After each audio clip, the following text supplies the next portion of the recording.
한자이야기 낱말이야기 331번째 시간입니다. 이번 시간은 복지란 말 한번 살펴볼까요? 참 많이 쓰죠, 요즘은. 복지사회, 그리고 보편적 복지, 선택적 복지, 여러 가지 복지란 말을 참 많이 씁니다. 물론 한자 말이겠죠. 한자를 어떻게 쓸까요? 아마 복이라는 글자는 많이 보았을 거예요. 근데 지를 어떻게 쓰는지 생각나는 사람은 별로 없을 거예요. 우리가 한자를 일상생활에서 쓴다면 이 낱말을 많이 쓰기 때문에 그 글자를 알지만은 한자를 잘 쓰지 않다 보니까 복지, 막 복지 뜻은 대략 통할 것 같은데 뭔가 내한테 이롭게 해주는 거, 잘 살게 해주는 거. 그런데 복자다. 그럼 지자는 무슨 지자인가? 이번에 한번 살펴볼까요? 네, 복지예요. 복자입니다. 많이 보셨죠? 복주머니, 복입니다. 복덕방, 옛날에 그랬죠?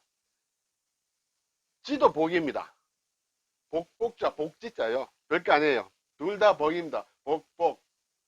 복입니다. 복지야. 복이 막 넘치겠죠? 복이 두 개나 겹쳤으니까 똑같은 뜻으로.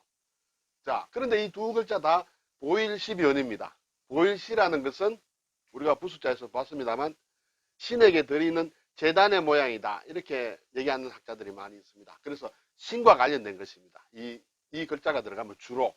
그래서 역시 인간의 복이란 것은 신과 관련된 부분이 많다. 그래서 둘 다 보일시변이에요. 근데 오른쪽에 이제 글자가 이거 어디서 많이 본 것 같습니다. 그렇죠?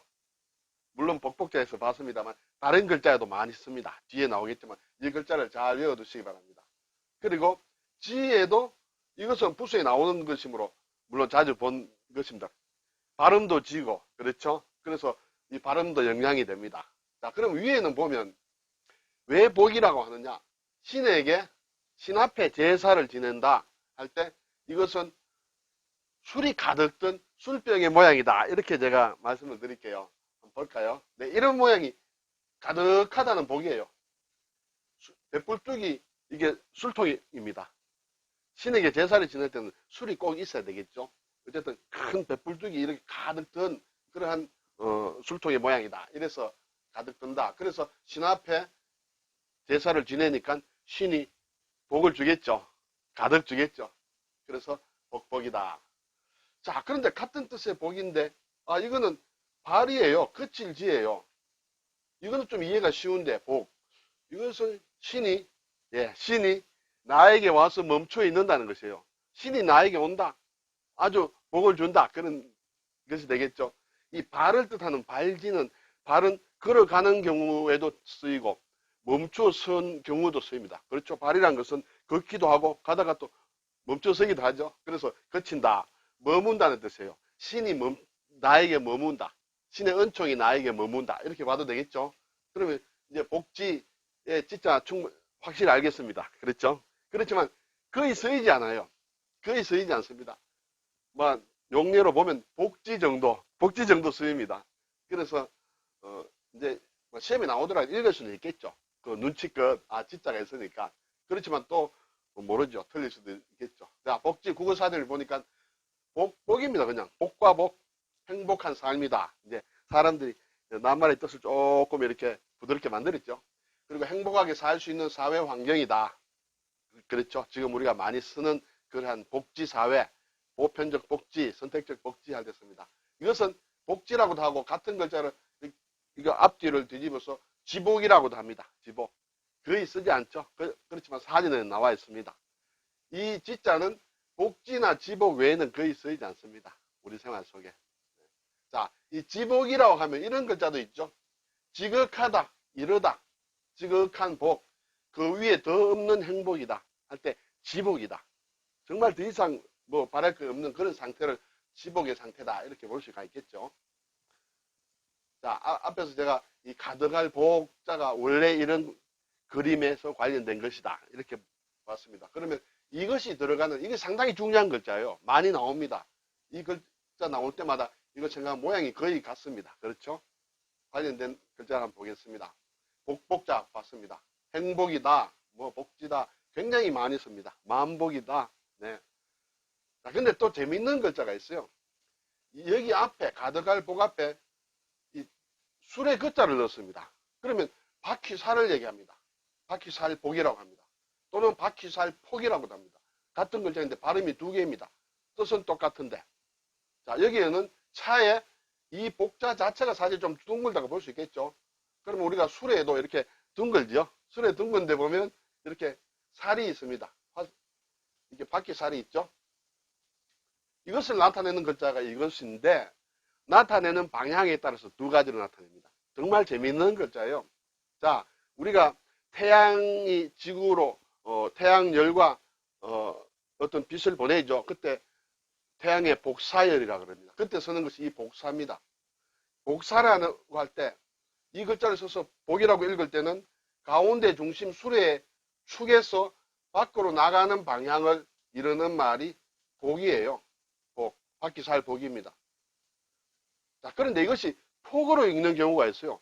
예를 들어 폭주한다. 무엇이 한꺼번에 많이 몰려드는 것, 그걸 폭주라고 합니다. 그때는 이 똑같은 글자의 모양에서 밖에서 안으로 이렇게 몰리는 모양을 폭이라고 합니다. 재밌지 않나요? 저는 재밌는데요. 네, 그래서 바퀴살인데 보는 관점이 달라서 중심에서 밖으로 나가는 것은 복이라 하고 밖에서 안으로 들어오는 형상을 묘사한 글자는 그때는 폭으로 읽는다 이렇게 되겠습니다. 네, 그리고 우리가 뭐 주문이 폭주한다, 뭐 일이 폭주한다 그럴 때는 이 폭주로도 씁니다. 뜻이 거의 비슷합니다. 이 아래의 폭주는 비가 많이 와서 물이 한꺼번에 몰리는 걸 얘기하거든요. 그렇게 일감이 생기고 주문이 몰려든다. 이때 폭주한다 그러죠. 업무가 폭주한다는 것도 마찬가지입니다. 자, 이때도 바퀴살복, 바퀴살폭이라는 글자가 있습니다. 자, 또 보면 이제 박쥐를 얘기할 때도 복이라고 합니다. 여기 원래 청자만 붙였습니다. 짐승이므로 박쥐. 그래서 편복이라는 말이 있는데 잘 쓰지는 않습니다만 박쥐를 한자말로 쓸 때는 편복이라고 씁니다. 그리고 폭이 있다. 폭, 나비 이렇게 폭이 있지 않습니까? 그것도 이 폭입니다. 자, 이 폭 여기에는 둥글고 가득하다는 그런 뜻이 있습니다. 넓다는 뜻이에요. 거기에 천을 뜻하는 수건근을 지었습니다. 그러면 배가 옷감이 천이 이렇게 넓은 폭 정도다 해서 한 폭, 두 폭 할 때 이렇게 됩니다. 발걸음의 폭은 보폭이라고 하죠. 네. 그리고 칼도자를 넣으면 버금부라고 합니다. 버금은 두 번째란 뜻이죠. 첫 번째는 정이요.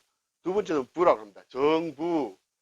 자, 반장, 부반장을 뽑는다. 그러면 정부반장 선거라고 하죠.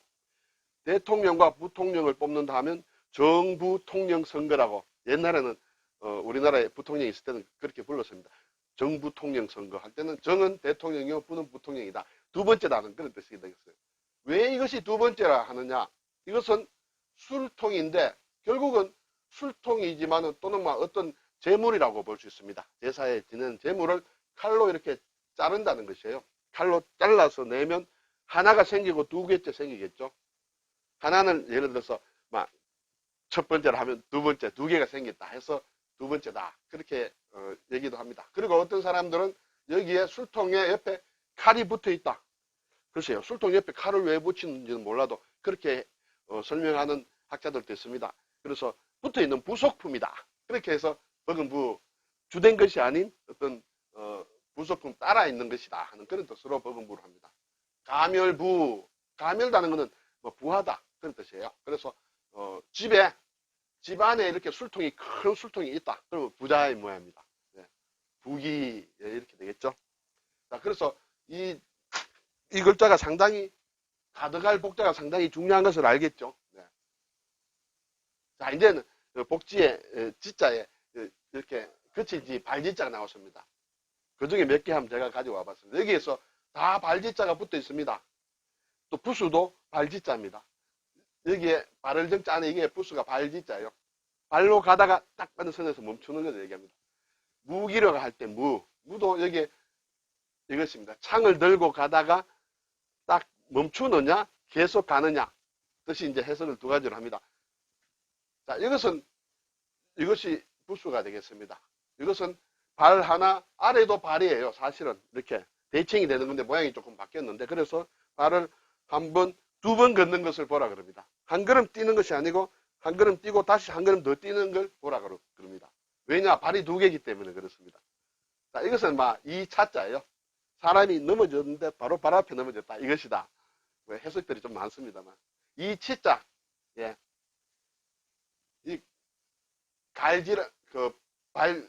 지자가 이를 꽉 물고 꽉 깨물고 놓지 않는다. 그런 뜻으로 그친다. 이렇게 생각할 수도 있겠죠. 자, 이것은 역입니다. 역사할 때 역입니다. 역사도 지나온 발자취가 되겠죠. 돌아올 귀예요. 여기도 발을 가지고 돌아옵니다. 네, 발을 걸어서. 여기에도 해세자도 여기에도 그칠 지가 있습니다. 그렇죠? 근데 이 글자 상당히 재미있는 것이 이 발지자가 아래 위로 나눠져서 아래에 또 발이 관련된 글자가 또 있습니다. 발이 두 개 있는 글자예요. 굉장히 복잡하지만 뜯어보면 사실은 좀 재미있는 글자예요. 어쨌든 해세인데 이 발지자가 어디에 숨어 있느냐. 앞으로 부수자를 좀 아시는 분들은 글자를 보면서 내가 아는 글자가 어디에 숨어 있느냐 찾아보면 모양도 머리에 잘 들어오고 재미도 있습니다. 자, 복지입니다. 복지라고 하니까 제가 이런 말이 생각이 났어요. 땅지자를 쓴 복지가 있습니다. 복된 땅이에요. 복된 땅 하면 기독교, 교회에서 주로 얘기하는 것 중에 가나안 복지라는 말이 있습니다. 가나안 복지에 들어간다. 젖과 꿀이 흐르는 복지. 그때는 땅지자를 써야 돼요. 복된 땅이란 뜻이에요. 그래서 이 복지하고 헷갈리면 안 되겠죠. 네. 오늘 복지란 말 한번 살펴봤습니다.